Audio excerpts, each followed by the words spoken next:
Subhanalladzi asra bi'abdihi laylan minal masjid, serta mengajak para jamaah sekalian untuk senantiasa meningkatkan kualitas dan kuantitas iman dan takwa tanpa berkeluh kesah ataupun berputus asa. Sesungguhnya iman dan takwa merupakan sebaik-baiknya bekal menuju akhirat kelak. Hadirin jamaah salat Jumat yang dirahmati Allah, perkara iman merupakan hal yang sangat fundamental dalam agama Islam. Iman ialah keyakinan bahwa Allah telah menciptakan langit dan bumi beserta isinya, sedangkan kita sebagai hamba-Nya berkewajiban untuk taat dan patuh menjalankan segala perintahnya dan menjauhi segala larangannya. Sebagaimana firman Allah dalam surat Az-Zariyat ayat 59, A'udzu billahi minasyaitonir rajim. Bismillahirrahmanirrahim. Wa ma khalaqtul jinna wal insa illa liya'budun. Yang artinya tidak aku ciptakan jin dan manusia melainkan untuk beribadah kepada-Mu. Dari ayat ini dapat kita pahami bahwasanya tujuan kita hidup di dunia ini untuk beribadah kepada Allah. Dikatakan bahwa inna dunya mazratul akhirah, sesungguhnya dunia itu ladangnya akhirat. Oleh karena itu waktu yang sangat sempit ini, kebanyakan orang usia 80 tahun telah tiada. 80 tahun ini kesempatan kita untuk menumpuk amal. Ibarat orang berpergian jauh harus mempersiapkan bekal yang banyak. Apabila kita pergi, mungkin dari kita ada yang berangkat haji atau umroh, sebelum berangkat harus memiliki persiapan, yakni persiapan kesehatan, bekal, dan ilmu. Begitu pula ketika kita ingin menghadap Allah, yang mana akhirat itu kekal adanya, yang dunia ini hanya sementara. Waktu yang singkat ini, marilah kita sempurnakan amal-amal kita. Banyak amalan-amalan yang tertulis yang diperintahkan Allah di dalam Al-Quran, seperti sholat, zakat, haji, dan sebagainya. Dalam ayat ini Allah menjelaskan suatu amalan yang sangat penting di samping sholat, zakat, haji, ialah berzikir. Berzikir mengingat Allah. Dijelaskan dalam surat Al-Imran ayat 190. A'udzu billahi minasyaitonir rajim. Bismillahirrahmanirrahim.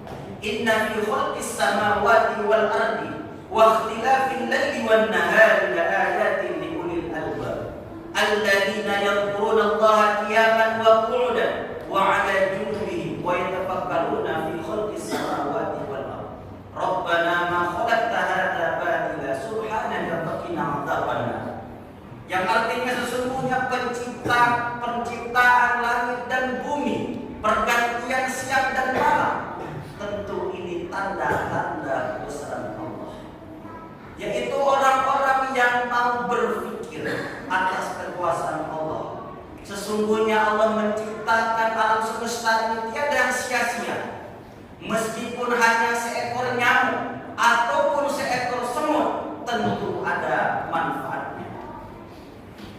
Di dalam ayat ini dinyatakan bahwa ciri-ciri orang yang beriman yakni berakal, yaitu orang yang mempergunakan akalnya untuk memikirkan tanda-tanda kebesaran Allah. Bagaimana langit dan bumi ini bisa diciptakan oleh Allah? Kalau kita ibaratkan sebuah bangunan, tentu ada penciptanya. Lalu bagaimana langit dan bumi ini? Tentu yang menciptakanlah orang Allah Subhanahu wa ta'ala. Di dalam ayat ini ada perintah untuk berzikir. Alladzina yadhkuruna Allaha qiyaman wa qu'udan, yaitu orang yang berzikir ketika duduk, berdiri ataupun berbaring. Di sini dapat kita pahami bahwa perintah berzikir ini sudah lazim dilakukan oleh setiap umat muslim. Dikatakan dalam ayat mengatakan ala bidzikrillah tatma'innul qulub. Dengan berzikir mengingat Allah maka hati kita akan tenang. Lalu bagaimana jika kita berzikir tidak membuat hati kita tenang? Mungkin ada masalah atau penyakit hati yang harus kita hindari. Apa penyakit hati di sini? Marah, iri, dengki, ghibah dan sebagainya. Ini yang menyebabkan kita memiliki penyakit hati, sehingga kita ketika berzikir tidak mendapatkan kenikmatan dalam berzikir, kenikmatan ketenangan batin. Ya. Imam Ghazali mengatakan, temukanlah hatimu dalam 3 hal. Yang pertama ketika kita sholat, yang kedua ketika kita membaca Al-Quran, yang ketiga ketika kita berzikir. Kita telah melaksanakan sholat 5 waktu, bahkan kita menambah dengan amalan-amalan sholat. Akan tetapi apakah sholat ini membentuk karakter kita? Apakah sholat ini membuat kita terhindar dari perbuatan maksiat? Karena sesungguhnya dalam hadis katakan inna sholat fahsya anil fasya wal munkar. Sesungguhnya sholat itu mencegah perbuatan keji dan munkar. Lalu bagaimana orang yang sholat akan tetapi perilakunya tidak mencerminkan manusia? Ya. Korupsi masih terus berjalan, ghibah membicarakan keburukan orang lain. Ini menandakan bahwa sholatnya tidak membuat dampak kepada perilakunya. Jika sholatnya benar, baik dan khusyuk, tentu akan berpengaruh terhadap kehidupan sehari-hari. Itu sholat. Yang kedua membaca Al-Quran. Semuanya ayat yang pertama kali turun itu surat Al-Alaq. Iqra. Iqra bismi rabbikal ladzi khalaq. Bacalah dengan nama Tuhanmu. Membaca apa di sini? Membaca di sini banyak. Yang pertama membaca ayat kauniyah, ayat yang tersurat, dan membaca ayat kauniyah, ayat tanda-tanda kekuasaan Allah. Jadi tanda-tanda kekuasaan Allah, ayat Allah tidak hanya ayat Al-Quran, akan tetapi kebesaran Allah, langit, bulan, bumi, hewan, itu kekuasaan Allah. Lalu bagaimana jika orang bertanya, bagaimana kita mempercayai bahwa Allah itu ada? Sesungguhnya Allah ada, kita ada karena ada Allah. Orang orientalis, orang-orang ateis yang tidak percaya kepada Allah, aku tidak percaya kepada sesuatu yang tidak bisa dilihat. Lalu bagaimana analoginya?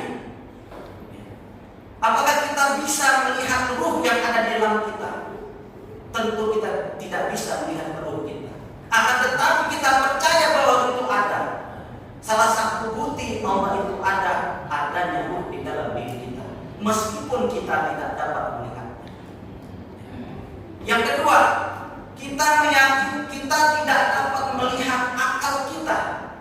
Akan tetapi kita yakin bahwa kita memiliki akal. Berarti sesuatu yang tidak bisa kita lihat bisa kita percaya. Di dalam Al-Quran dikatakan bahwa dzalikal kitabu la raiba fihi. Kitab Al-Quran tidak ada keraguan di dalamnya.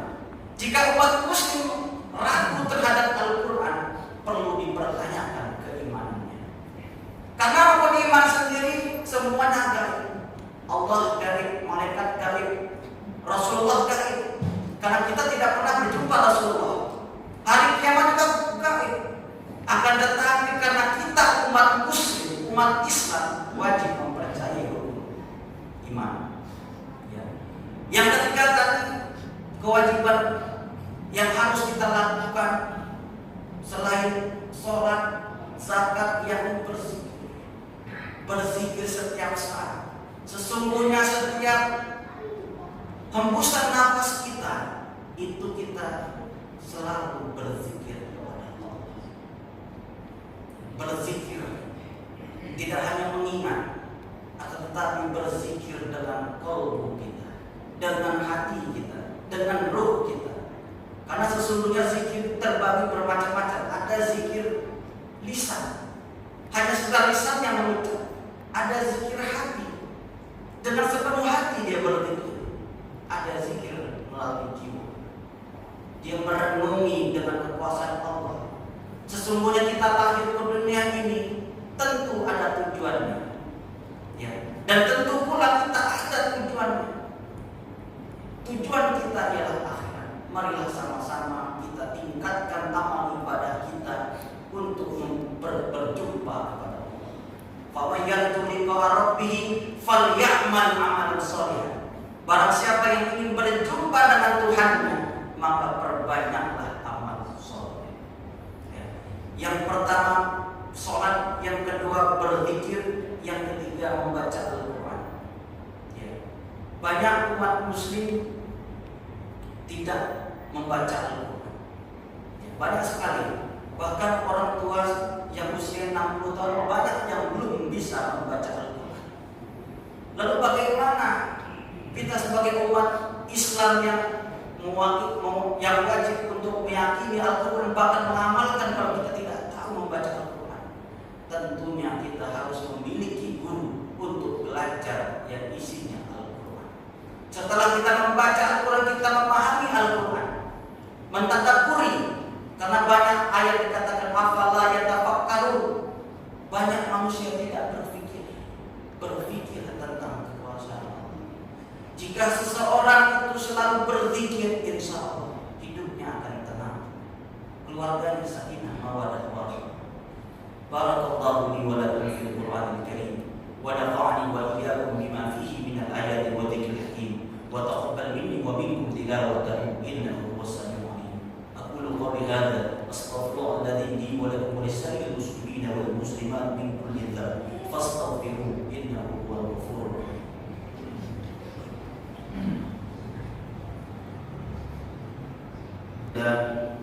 Wassalatu wassalamu ala Rasulillah, la haula wala quwwata illa billah. Raditu billahi rabba wa bil islami dinan wa bi Muhammadin nabiyya wa rasulah.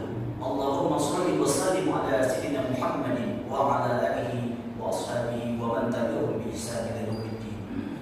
Qala Allah ta'ala fil Qur'anil Karim, ya ayyuhalladzina amanu taqullaha haqqa tuqatih wa la tamutunna illa wa antum muslimun. Dari khutbah yang pertama tadi dapat kita ambil kesimpulan, hidup kita, kewajiban seorang mukmin atau muslim yang taat kepada Allah, taat menjalankan perintahnya serta menjauhi segala larangan. Tujuan kita hidup di dunia ini yakni untuk mencari bekal sebanyak-banyaknya, karena sesungguhnya kehidupan yang abadi ialah akhirat. Yang ketiga, marilah kita tingkatkan amal ibadah kita seperti sholat, zakat, haji, zikir, dan membaca Al-Quran. Mudah-mudahan dengan memperbanyak niat Allah, hati kita akan tenang dan Allah akan meluaskan segala rezeki kita. Inna Allah wa malaikatahu yusalluna 'alan nabi ya ayyuhalladzina amanu sallu 'alaihi wa sallimu taslima. Allahumma shalli ala sayyidina Muhammadin wa ala ali sayyidina Muhammadin innaka Hamidum Majid. Allahumma ighfir lil muslimina wal muslimat wal mu'minina wal mu'minat al ahya'i minhum wal amwat innaka sami'un qaribun mujibud da'wat ya qadiyal hajat. Rabbana ighfir lana wa li ikhwanina alladhina sabaquna bil iman wa la taj'al fi qulubina ghillan lil ladzina amanu innaka ra'ufur rahim. Rabbana zalamna anfusana wa in lam taghfir lana wa tarhamna lanakunanna minal khashirin. Rabbana ighfir lana wa li walidayna warhamhuma kama rabbayana shighara. Rabbana atina fid dunya hasanah wa fil akhirati hasanah wa qina adzabannar. Ibadallah, innallaha ya'murukum bil adli wal ihsan wa ita'i dzil qurba wa yanha 'anil fahsya'i wal munkar wal baghi ya'idukum la'allakum tadhakkarun. Fadhkurullahal 'azim yadhkurkum washkuru ala ni'amihi yazidkum was'alu min fadlihi yu'tikum wa la dzikrullahi akbar.